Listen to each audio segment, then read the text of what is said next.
किया गया है सर? कितने लोगों को सम्मानित किया क्या है? आज कुमार धर्मशाला प्रेमनगर की जो कमेटी है इसके द्वारा गुरुदक्ष जयंती का आयोजन किया गया और जहां गुरुदक्ष की जयंती का आयोजन भी किया गया वहीं जो चुने हुए प्रतिनिधि है समाज के, चाहे वो जिला पार्षद है, चाहे लोक समिति मेंबर है और चाहे सरपंच है और चाहे जो हमारे बच्चे जो शिक्षा के अंदर अव्वल आए हैं, जिनकी अच्छे नंबर आए हैं, मेरिट में आए हैं, उनको सम्मानित करने का काम भी किया है। जितने भी गुरु साहिबान हुए हैं, चाहे वो गुरु दक्ष हैं, चाहे गुरु नामदेव जी हैं, चाहे संत कबीर जी, रविदास जी और गुरु साहिबान जितने भी गुरु हुए हैं, वो हमें शिक्षा देने के लिए आते हैं। वो कोई एक समाज के, एक बिरादरी के ना होकर के, बल्कि पूरे समाज को अपना मार्गदर्शन देने के लिए, शिक्षा देने के लिए आते हैं। इसलिए हमें उन गुरुओं की शिक्षा अपने जीवन के अंदर अमल में ला करके और जीवन हम अगर जीते हैं तो हमारा जीवन सफल हो जाता है। और विशेष रूप से मैंने तो बच्चों से, समाज के बच्चों से आह्वान किया है कि आज शिक्षा का जमाना है और अच्छी शिक्षा लेकर के बच्चे अगर पढ़ेंगे तो निश्चित रूप से अपनी योग्यता के आधार पर वो स्थान बनाने का काम करेंगे। मुझे खुशी इस बात की कि आज हमारी सरकार ने ऐसी व्यवस्था करने का काम किया है कि मेरिट के आधार पर बिना खर्ची, बिना पर्ची के नौकरियां देने का काम किया है, जिससे जो गरीब समाज के लोग हैं, जिनकी कोई राजनीतिक पहुंच नहीं है, जिनके पास पैसा नहीं है, क्योंकि खासकर जो BCA वर्ग के लोग हैं वो सारे के सारे हाथ से काम करने वाले लोग हैं, मेहनती लोग हैं, ईमानदार लोग हैं। उनके पास ना तो इतना समय होता, ना इतना पैसा होता, और क्योंकि पॉलिटिकल रूप से भी BCA समाज एक तरीके से पिछड़ा हुआ है, उनके पास कोई ज्यादा अप्रोच नहीं है। इसलिए मैं ये कहूंगा, धन्यवाद करूंगा आपके माध्यम से आदरणीय मनोहर लाल जी का कि सबसे ज्यादा अगर सम्मान ये शिक्षा के आधार पे, जो मेरिट के आधार पे नौकरी दे करके अगर सबसे ज्यादा सम्मान किसी का करने का काम किया है तो BCA का करने का काम किया है, क्योंकि आज किसी के पास भी जाने की जरूरत नहीं है। और ये मुझे इस बात की हैरानी भी होती थी और बड़ा अफसोस भी होता था, पीछे की जो सरकारें हैं, चाहे पीछे भूपेंद्र सिंह हुड्डा जी की सरकार रही, लगातार जब भी कोई रिजल्ट आता था तो एक ही लाइन लिखी आती थी BCA का। जब हम रिजल्ट देखते थे बड़ा दुख होता था ये देख करके कि योग्य उम्मीदवार ना मिलने के कारण ये पद रिक्त छोड़े जाते हैं। यानी ऐसे लोगों को जो जन्मजात स्किल्ड होते हैं उनको भी अयोग्य बनाने का काम पिछली सरकारों ने करने का काम किया और योग्यता के आधार पे आगे बढ़ने का मौका हमारी सरकार ने दिया। इसके लिए मैं माननीय मुख्यमंत्री महोदय का आभार भी व्यक्त करता हूं। और आज मुझे खुशी इस बात की बताते हुए कि आज BCA के लोग जो है वो न केवल BC कोटे में, बल्कि क्योंकि जैसे मैंने पहले कहा कि जन्मजात स्किल्ड होते हैं, चाहे कोई बर्तन बनाता है, कोई कारपेंटर का काम करता है, कोई बाल काटने का काम करता है, कोई बर्तन बनाने का काम करता है, कोई और जो दूसरे हाथ से काम करने वाले लुहार है, सुनार है, इस टाइप के जो हाथ से काम करते हैं जन्मजात स्किल्ड होते हैं। और इन लोगों को अयोग्य बनाने का काम किया था, योग्य लोगों को आज वो अपनी योग्यता के दम पे जनरल के अंदर भी स्थान बना रहे हैं। उदाहरण आपके सामने मैं मेरे हल्के का दे सकता हूं कि 2 सगे भाई जो BCA से संबंधित रखते हैं आर्यनगर के, HCS जो हरियाणा प्रदेश की सबसे बड़ी नौकरी है उसके अंदर भर्ती हुए। ऐसा केवल और केवल इसी सरकार में संभव हुआ है और अनेक बच्चों ने जनरल के अंदर जो है स्थान बनाने का काम किया है। तो मैं आज तमाम अपने समाज के लोगों को, बल्कि सभी प्रदेशवासियों को, देशवासियों को गुरुदक्ष जयंती की बहुत बहुत बधाई देता हूँ। केस कला बोर्ड का भी प्रधान चेयरमैन नहीं बनाया गया है, माटी कला का तो बनाया गया। माटी कला बोर्ड का चेयरमैन अभी आपके मेरे साथ ही बैठे हैं, ईश्वर मालवाल जी, इनको बनाया गया है। मैं इनको बहुत बहुत बधाई भी देता हूँ और धन्यवाद भी करता हूँ माननीय मुख्यमंत्री महोदय का कि जो कई मांगे खासकर प्रजाति समाज की थी, तो विशेषकर चाहे वो जमीनों का मुद्दा था, चाहे क्योंकि पुराने समय से जो मिट्टी का बर्तन बनाने का काम करते हैं वो हाथ से करने वाले काम लोग, आज मशीनी युग है और इस मशीनी युग के अंदर आगे बढ़ने के लिए प्रतिस्पर्धा का टाइम है, उसके लिए हमें मशीनी युग की तरफ जाना पड़ेगा।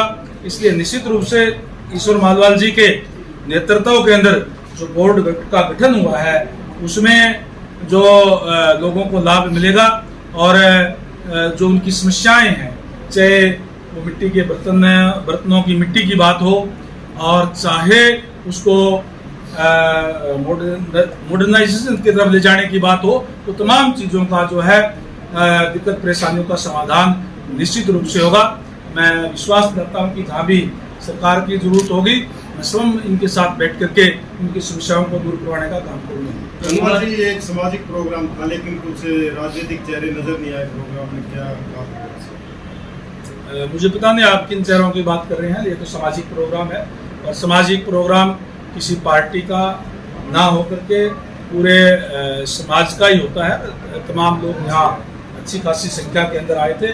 सफल आयोजन के लिए मैं आदरणीय शेर सिंह जी इनकी पूरी टीम को बधाई देता हूँ। सर, समाज के लोगों ने एक मांग उठाई कि राजनीति में भागीदारी होनी चाहिए। आगे हरियाणा में आप बीजेपी की तरफ से समाज के लोगों को कितनी टिकट दिलाने का काम करेंगे, क्योंकि ये बड़ी बात है। देखिए, राजनीति है, ये प्रजातंत्र है, मांगने से कोई नहीं देता। प्रजातंत्र के अंदर हक लिए जाते हैं और हक लेने के लिए यूनिटी की बहुत ज़रूरी है, सिरों की गिनती होनी बहुत ज़रूरी है। और मुझे खुशी है इस बात की कि जहाँ तक आपने भारतीय जनता पार्टी की बात कही, मौजूदा सरकार की बात कही, इन्होंने तो, हमारी पार्टी ने तो अभी राजनीतिक आरक्षण देने की शुरुआत तो की, आज तक किसी ने शुरुआत ही नहीं की। चाहे वो 8% BCA के लिए पंचायतों में आरक्षण की बात हो, सरपंच का, BDC मेंबर का, जिला परिषद के मेंबर का, और अब हमने जो है लोकल बॉडी के अंदर भी वो आरक्षण देने का काम किया है, राजनीतिक शुरुआत करने का काम किया है। और भारतीय जनता पार्टी सबको साथ लेकर के चलती है, लेकिन अपनी, जैसे मैंने पहले कहा कि प्रजातंत्र के अंदर अपनी ताकत दिखाई जाती है, जिताऊ उम्मीदवारों को ही टिकटें दी जाती है। इसलिए अपनी मेहनत और अपनी यूनिटी को जो है, अपनी ताकत जो है वो जरूर दिखानी पड़ती है। यह आह्वान मैंने समाज के लोगों से भी किया है। सर, समाज के लिए आपने आज लगभग 21 लाख रुपए की आर्थिक सहायता भी दी है और कहा है कि आगे और भी जरूरत पड़ेगी तो वो भी समय समय पर देते रहेंगे, तो इस पर थोड़ा सा बताएं। देखिए, निश्चित रूप से मैंने जैसे पहले कहा कि पिछड़ा हुआ समाज है और मैं तो जहाँ भी जाता हूँ, चाहे न केवल कुम्हार समाज में, चाहे BCA है, चाहे और दूसरी जगह है, हमारा जो ऐच्छिक कोटा है उससे मैं उसमें देने का काम करता हूँ। और आज 21 लाख रुपए मैंने धर्मशाला को देने का काम किया है। मैंने पहले भी पीछे भी दिए थे, जब MP था तब भी दिए थे, डिप्टी स्पीकर था तब भी दिए थे। थोड़ा सा वो काम अभी ये रहता है। उम्मीद करूँगा कि प्रधान जी के नेतृत्व में बहुत ही अच्छी कमेटी काम कर रही है और उनके नेतृत्व में जो कुमार धर्मशाला है वो हिसार की सबसे पुरानी धर्मशालाओं में से एक है। इसकी एक अपनी पहचान थी पूरे हिसार के अंदर, तो इसका एक तरह से जीर्णोद्धार करने का काम जो किया है और भी करने जा रहे हैं, इसके अंदर अपने तरफ से योगदान दिया है। गंगा जी, अब की बार जो सुखघाट है आपकी लोकसभा की तरफ लग रही है, इस पे क्या कहेंगे? देखिए, मैं संगठन का व्यक्ति हूँ, पार्टी के अंदर काम करता हूँ। पार्टी का काम होता है कि किसको चुनाव लड़वाना है, कहाँ से लड़वाना है, किस चीज़ का लड़वाना है, या कोई और कोई जिम्मेदारी देनी है, ये मेरा काम नहीं है, पार्टी का काम है। सर, जिस तरीके से आपने बात कही कि पंचायती चुनाव में BCA को आपने आरक्षण दिलवाया 8%, तो केवल BCA को ही क्यों, BCB को क्यों नहीं, इस पर थोड़ा बिल्कुल ठीक है महाराज जी, आप भी हमारे समाज से हैं, पत्रकार के साथ साथ है, लेकिन वो इसलिए है कि जैसे मैंने पहले भी कहा था, जो मोस्ट बैकवर्ड जिसको कहते हैं, BCA जिसको कहते हैं, चाहे वो खाती है, कुम्हार है, द्वार है, तेली है, धोबी है, मनियार है, चिंबी है, ये वो लोग हैं जो जिनके जो अलग अलग बटे हुए हैं, इकट्ठे नहीं हैं। अगर मैं BCB की बात करूं तो जैसे अहिरवाड़ में हमारे BCB के भाई हैं, वो वहाँ सरपंच भी बन जाते हैं, लोकसभा के मेंबर भी, एमएलए भी सब बन जाते हैं। और आपके अपने समाज की बात करूँ तो फरीदाबाद में और में जो है वो बाहुल्य है एक जगह पे। और हमारा जो सैनी समाज है जो बीसीबी में, वो भी शहरों के अंदर काफ़ी संख्या उनकी है, संपन्न भी है। लेकिन जहाँ बीसीए की बात आती है, चाहे वो संपन्नता की बात हो और चाहे यूनिटी की बात हो और चाहे वो पिछड़े हुए समाज की बात हो, बीसीबी की अपेक्षा ज्यादा पिछड़ा हुआ है। इसलिए जो वंचित वर्ग के लोग, हमारी पार्टी तो अंत्योदय यानी अंतिम व्यक्ति तक सरकार की सेवाओं का लाभ पहुंचे, लास्ट इज द फर्स्ट, उस पे जो है कार्य करती है। इसलिए जो वंचित वर्ग के लोग हैं वो आगे आए, मुख्य धारा में आए, इसके लिए आगे। सर पिछड़े वर्ग के आप नेता कहे जाते हैं, तो पिछड़े वर्ग में बीसी और बी दोनों आते हैं, तो क्या बीसीबी के लिए भी आप कुछ अलग करेंगे, कुछ अच्छा सोचा है, कुछ अच्छा करने वाले हैं? हर वर्ग के लिए करते हैं, ना केवल बीसीए, बीसीबी, जनरल भी, सारे ही। क्योंकि जो भी कोई भी जनप्रतिनिधि होता है वो किसी एक बिरादरी का नहीं होता, 36 बिरादरी का प्रतिनिधित्व वो करता है। और मेरी जिम्मेवारी केवल कोई बीसीए की या बीसीबी की नहीं बल्कि सबकी है, और हम का सबका साथ मिलकर के करते हैं।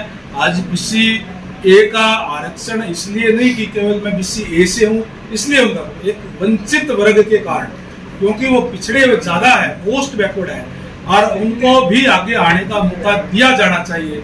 इसलिए पूरी पार्टी ने मैं कोई अकेले कोई मेरे विचार करने से नहीं, क्योंकि मैंने आवाज उठाई, सभी विधायकों ने, माननीय मुख्यमंत्री महोदय ने सुनी, और मुख्यमंत्री जो पूरे स्टेट का है और उन वर्गों के लिए जो वंचित वर्ग के लोग हैं उनके लिए विचार करते हैं। जिसमें मैंने पहले कहा हमारी पार्टी पंडित दीनदयाल उपाध्याय के उस मूल मंत्र पे काम करती है, अंत्योदय के जो अंतिम व्यक्ति तक सरकारी सेवाओं का लाभ जाए। इसीलिए हमने चाहे परिवार पहचान पत्र बनाने की बात हो, चाहे चिरायु कार्ड बनाने की बात हो, अनेक ऐसी योजनाएं बनाने का काम किया है जिससे गरीब लोगों को लाभ मिल सके। जो हमारी जो बीपीएल की है वो 1,20,000 तक है सेंट्रल गवर्नमेंट की, लेकिन हरियाणा के लोगों को और ज्यादा लाभ मिले, इसलिए हमारे मुख्यमंत्री आदरणीय मनोहर लाल जी ने 600 करोड़ रुपए सालाना हरियाणा प्रदेश के खजाने से देकर के 1,80,000 उसको करने का काम किया। और आज मुझे बताते हुए खुशी हो रही है कि हरियाणा प्रदेश के अंदर 29 लाख, मैं मेरे अपने हल्के की बात करूं तो लगभग 33,000 जो है बीपीएल के कार्ड बनाए गए हैं, उनको चिरायु कार्ड दिए गए हैं। परमात्मा ना करे अगर किसी को कोई हारी बीमारी हो जाए तो 5 लाख रुपए तक का इलाज, चाहे हिसार का सबसे बड़ा हॉस्पिटल वो आधार हॉस्पिटल है, सर्वोदय हॉस्पिटल है, और बड़े हॉस्पिटल प्राइवेट हॉस्पिटल है उसके अंदर भी, और वेदांता जैसे हॉस्पिटल के अंदर भी जिसके अंदर गरीब आदमी जाने की सोच भी नहीं सकता, वहाँ उसका 5 लाख रुपए तक का इलाज जो है फ्री होता है, क्योंकि वो गरीब लोग, और वो कोई बीसीए बीसीबी की बात नहीं है, वो हर वर्ग के लिए जो करने का काम किया है।